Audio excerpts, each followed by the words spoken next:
نحمده ونستعينه ونستغفره ونعوذ بالله من شرور أنفسنا ومن سيئات أعمالنا من يهده الله فلا مضل له ومن يضلل فلا هادي له وأشهد أن لا إله إلا الله وحده لا شريك له وأشهد أن محمدا عبده ورسوله يا أيها الذين آمنوا اتقوا الله حق تقاته ولا تموتن إلا وأنتم مسلمون يا أيها الناس اتقوا ربكم الذي خلقكم من نفس واحدة وخلق منها زوجها وبث منهما رجالا كثيرا ونساء واتقوا الله الذي تساءلون به والأرحام إن الله كان عليكم رقيبا يا أيها الذين آمنوا اتقوا الله وقولوا قولا سديدا يصلح لكم أعمالكم ويغفر لكم ذنوبكم ومن يطع الله ورسوله فقد فاز فوزا عظيما أما بعد فإن خير الحديث كتاب الله وخير الهدي هدي محمد صلى الله عليه وسلم وشر الأمور محدثاتها وكل محدثة بدعة وكل بدعة ضلالة وكل ضلالة في النار أعوذ بالله من الشيطان الرجيم بسم الله الرحمن الرحيم لقد كان لكم في رسول الله أسوة حسنة لمن كان يرجو الله واليوم الآخر وذكر الله كثيرا.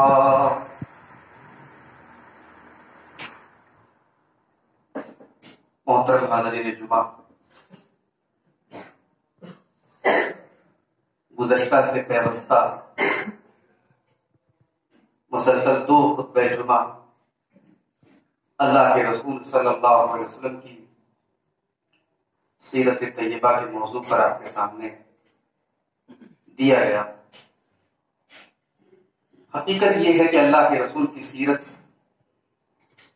ایک ایسا موضوع ہے جو 1 2 3 خطبہ جمعہ میں نہ تو بیان کیا جا سکتا ہے اور نہ اس کا حق ادا کیا جا سکتا ہے.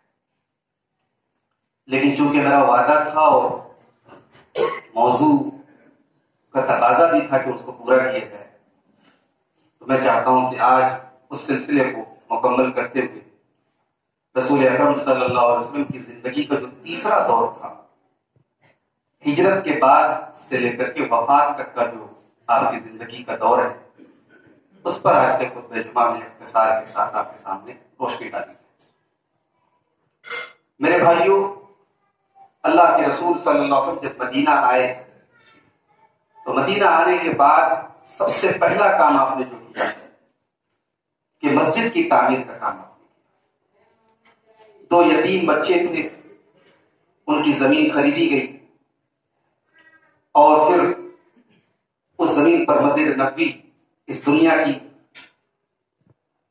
دوسری سب سے عظیم مسجد، مسجد حرام کے بعد دوسری سب سے عظیم مسجد مسجد نبوی، اس مسجد کی بنیاد ہے.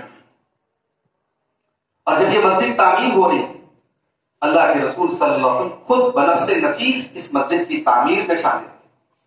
آپ خود اپنے کندھوں پر پتھر ڈوڑو کر کے لاتے تھے، یعنی آپ ڈائریکشن بھی دے رہے تھے اور آپ اس میں شامل تھے. صحابہ کرام جو بڑے بڑے صحابہ تھے وہ سب شامل تھے. اور یہ اس اسلامی معاشرے کی پہلی بنیاد تھی جو مسجد کی شکل پر تھی. بڑی سادہ اور بڑی سمپل یہ مسجد تھی. کچی زمین تھی، کھجوروں کے پتوں اور اس کی شاخوں کی چھت تھی، کھجور کے تنے کے پلرز تھے. 100 ہاتھ لمبی اور 100 ہاتھ چوڑی، یہ کل اس مسجد کا سائز تھا، اس مسجد کی